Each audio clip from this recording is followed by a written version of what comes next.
Hello, listening friends. नमस्कार श्रोता मित्रों, We have been looking at the Gospel of John, हम यूहन्ना रचित सुसमाचार का अध्ययन करते आ रहे हैं and we're coming very close toward the end of these 7 signs from the Gospel of John. और हम यूहन्ना रचित सुसमाचार में से इन 7 चिन्हों के अध्ययन के समापन के बहुत करीब हैं। You know, people everywhere are always fascinated by the question of death and dying. आप जानते हैं कि मृत्यु और मरने के प्रश्न में हर जगह लोगों की दिलचस्पी है। For more than a century, we have been pinning our hopes on science to provide us with the utopia and immortality. एक सदी से भी अधिक समय से हम अपनी आशा विज्ञान पर गड़ाए हुए हैं कि ये हमें आदर्श लोक और अमरता प्रदान करेगा। But today, our generation is resigning itself to accepting the inevitable. परंतु आज हमारी पीढ़ी इस अटल सत्य को स्वीकार करने लगी है। Recently, there has been many newspaper headlines, books, magazines dealing with the death and dying issues. कुछ ही समय पहले मृत्यु और मरने के विषय को लेकर कई पुस्तकों, पत्रिकाओं और समाचार पत्रों में मुख्य समाचार थे। In Western universities, courses offered on the subject of death and hell are growing in number. पश्चिमी महाविद्यालयों में मृत्यु और नरक के विषय पर पाठ्यक्रमों में वृद्धि हो रही है। These courses are among the most popular courses on college campuses today. आज महाविद्यालयों में ये पाठ्यक्रम सबसे लोकप्रिय पाठ्यक्रमों में से एक है। There is a major university, for example, that has a waiting list on a course offered on hell. उदाहरण के लिए एक बड़ा महाविद्यालय है जिसमें लोग नरक के विषय पर पाठ्यक्रम पाने के लिए प्रतीक्षा में हैं। The secular world and the unbelievers are trying to cope with the subject of death without Jesus Christ. संसारिक लोग और अविश्वासी लोग मृत्यु के विषय के साथ यीशु मसीह के बिना निपटने का प्रयत्न कर रहे हैं। And that is why there are so many books on near-death experiences. और इसीलिए मृत्यु के करीब के अनुभवों पर कई पुस्तकें लिखी गई हैं। There are many stories about people who supposedly died and came back again. ऐसे लोगों के बारे में कई कहानियां हैं जिनमें वो मरे और फिर वापस आ गए। I like what a well-known unbelieving actor in America said about death. America की एक अविश्वासी लोकप्रिय अभिनेत्री ने मृत्यु के बारे में कुछ कहा जो मुझे बहुत अच्छा लगा। I am not afraid of death. I just don't want to be around when it comes to me. उसने कहा, मुझे मृत्यु का डर नहीं है, बस मैं इतना चाहती हूं कि जब ये आए तो मैं यहाँ ना हूं।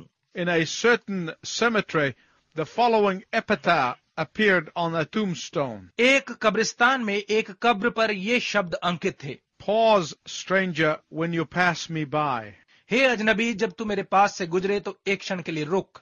As you are now, so once was I. जैसे तू अब है, मैं भी कभी ऐसे ही था। As I am now, so you will be. जैसा मैं अब हूं, तू भी ऐसा ही होगा। So prepare for death and follow me. तो मृत्यु के लिए तैयार हो और मेरे पीछे पीछे आ जा। Underneath these words, an unknown passerby inscribed the following words. इन शब्दों के नीचे किसी अनजान राही ने ये शब्द लिख दिए, To follow you, I am not content तुम्हारे पीछे आकर मुझे तसल्ली नहीं है, until I know which way you went. जब तक कि ये पता नहीं कि तुम किस रास्ते गए।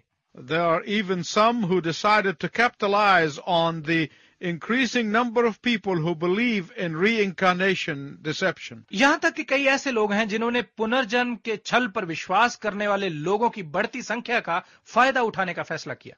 An organization promised that if you would give them £10,000, एक संस्था ने वादा किया कि यदि आप उन्हें 10,000 पाउंड देंगे they would invest it for you. तो वो आपके लिए इसका निवेश करेंगे। They would also give you a secret password. वो आपको इसका एक गुप्त नंबर भी देंगे। After your death, they would contact you through a medium. और आपकी मृत्यु के बाद वो किसी स्रोत के द्वारा आपके साथ संपर्क करेंगे।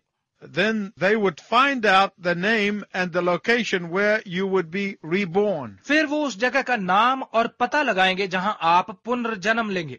After you return, आपके वापस लौटने के बाद you will be put under hypnosis and regress until you can tell them your secret password. आपको तब तक सम्मोहित कर पीछे के घटनाक्रम में भेजा जाएगा जब तक आप उन्हें अपना गुप्त नंबर न बता दें। Then they would give you your money back with all of the interest it earned. फिर वो आपको पूरे ब्याज के साथ आपका पूरा पैसा लौटाएंगे। The advertisement said that the longer you stay dead, the richer you would become. इसका विज्ञापन कहता है जितनी देर तक आप मरे रहेंगे उतने ही आप अमीर बनेंगे। There are some stupid people who actually believed this false promise and invested their money. और कुछ ऐसे मूर्ख लोग हैं जिन्होंने सच में इस झूठे वादे पर विश्वास करके अपना पैसा इसमें लगाया। Interest in death and what happens after death should be a very serious issue to all people. मृत्यु में और मृत्यु के पश्चात क्या होता है, सब लोगों के लिए ये बहुत ही गंभीर विषय होना चाहिए। If you are joining our broadcast for the first time, यदि आप पहली बार हमारे प्रसारण में सम्मिलित हो रहे हैं, we are starting the last message in the series called The 7 Signs in the Gospel of John. तो हम इस यूहन्ना रचित सुसमाचार के 7 चिन्ह नामक संदेश श्रृंखला का अंतिम संदेश प्रारंभ कर रहे हैं। Raising Lazarus from the dead was the 7th and the last miracle that Jesus performed according to the Gospel of John. लाजर को मृतकों में से जिलाना ये 7वां और अंतिम आश्चर्यक्रम था जो यूहन्ना रचित सुसमाचार के अनुसार यीशु ने किया। This miracle took place just prior to Jesus' own redeeming death on the cross and his own resurrection. ये चमत्कार यीशु की क्रूस पर छुटकारा देने वाली मृत्यु और उसके अपने पुनरुत्थान के ठीक पहले हुआ। It goes without saying that humanity's number one enemy is death. बिना कहे ये बात सत्य है कि मानवता का नंबर 1 शत्रु है मृत्यु। And that is why all these useless and futile efforts of coping with death. और इसीलिए मृत्यु के साथ निपटने की ये सब बेमतलब और बेतुकी कोशिशें, They all have never produced one single solution to death and dying. ये कभी भी मृत्यु और मरने का एक भी हल नहीं निकाल पाई।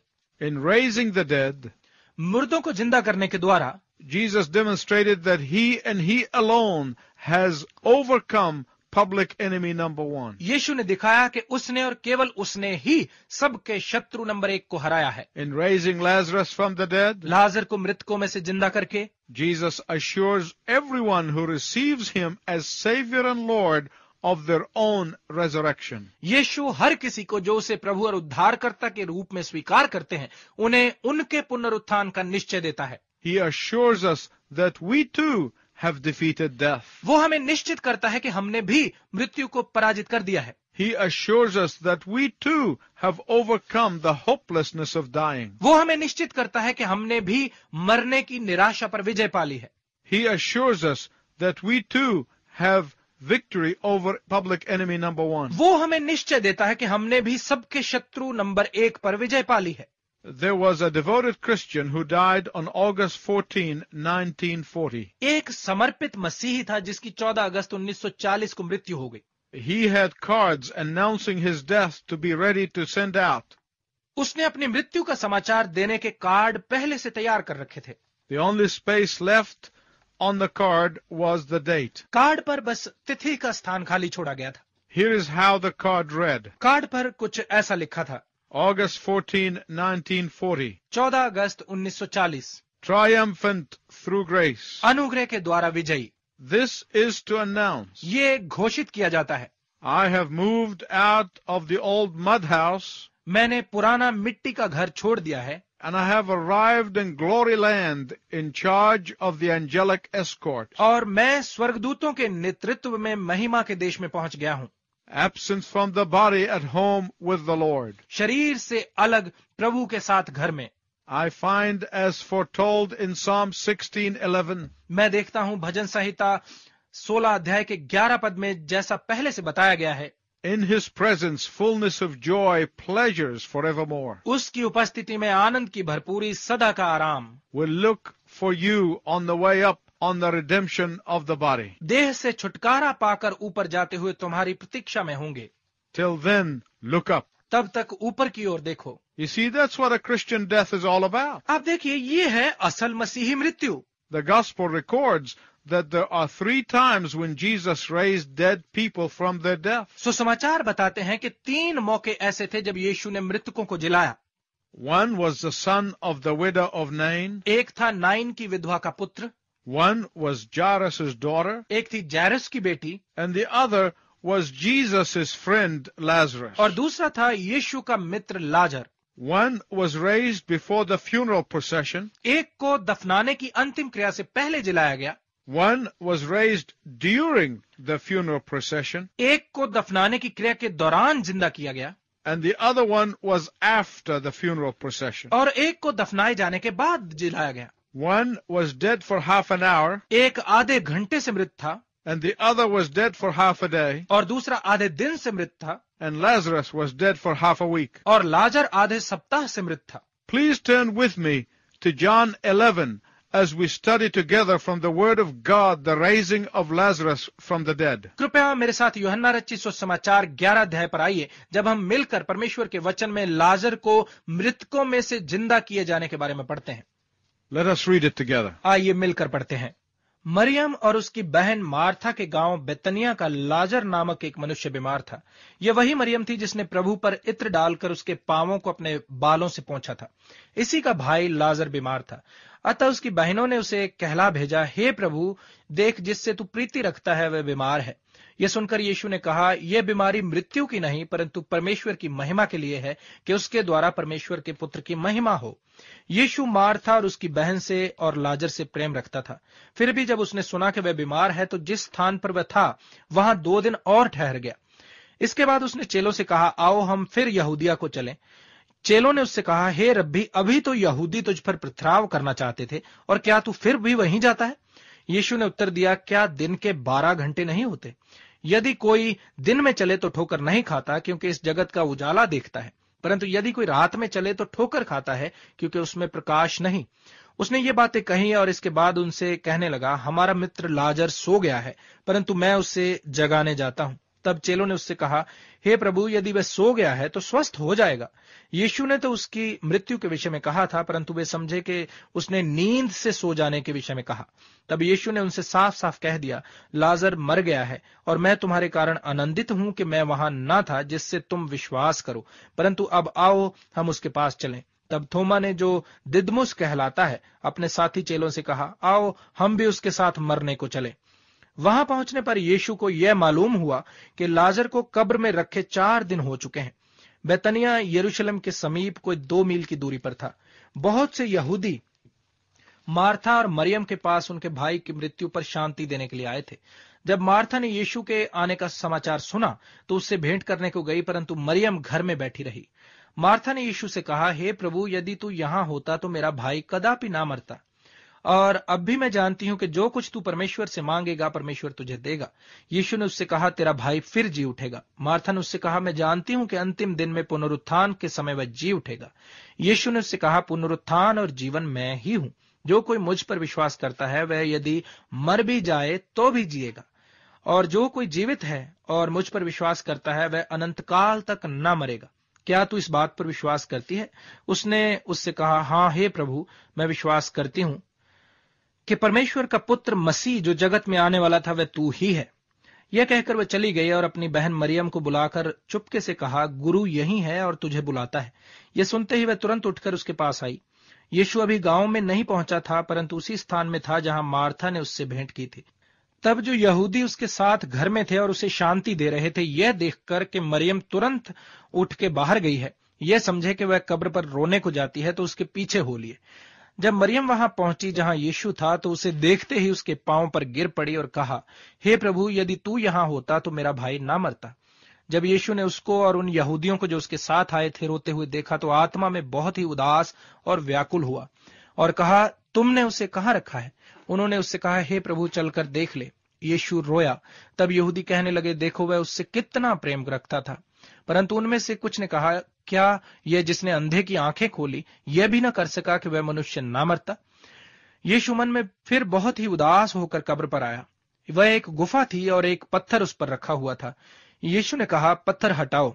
उस मरे हुए की बहन मार्था उससे कहने लगी, हे प्रभु, उसमें से अब तो दुर्गंध आती है, क्योंकि उसे मरे 4 दिन हो चुके हैं। यीशु ने उससे कहा, क्या मैंने तुझसे नहीं कहा था कि यदि तू विश्वास करेगी तो परमेश्वर की महिमा को देखेगी? तब उन्होंने उस पत्थर को हटाया। यीशु ने आंखें उठाकर कहा, हे पिता, मैं तेरा धन्यवाद करता हूं कि तूने मेरी सुन ली है। मैं जानता था कि तू सदा मेरी सुनता है, परंतु जो भीड़ आसपास खड़ी है उनके कारण मैंने यह कहा, जिससे कि वे विश्वास करें कि तूने मुझे भेजा है। यह कहकर उसने बड़े शब्द से पुकारा, हे लाजर, निकल आ। जो मर गया था वह कफन से हाथ पांव बंधे हुए निकल आया और उसका मुंह अंगोछे से लिपटा हुआ था। यीशु ने उनसे कहा, उसे खोल दो और जाने दो। This is a very significant sign or miracle. ये बहुत ही महत्वपूर्ण चिन्ह या चमत्कार है। And I want to spend a great deal of time to talk to you about it. और मैं आपके साथ इसके बारे में बात करने के लिए काफी समय बिताना चाहता हूँ। But I noticed that my time had run out. परंतु मैंने गौर किया है कि मेरा समय समाप्त हो चुका है। I want to share with you the great encouragement that comes to all believers from this miracle. मैं आपके साथ उस महान प्रोत्साहन को बांटना चाहता हूँ जो इस आश्चर्यक्रम में से सबके लिए है। Let me urge you to tune in next time and listen to the rest of this miracle. मैं आपसे निवेदन करूंगा कि आप अगली बार भी कार्यक्रम में शामिल होकर इस चमत्कार के बाकी के भाग को सुनें। Until then, I wish you God's richest blessing. तब तक मैं आपके लिए परमेश्वर की उत्तम आशीष की कामना करता हूं।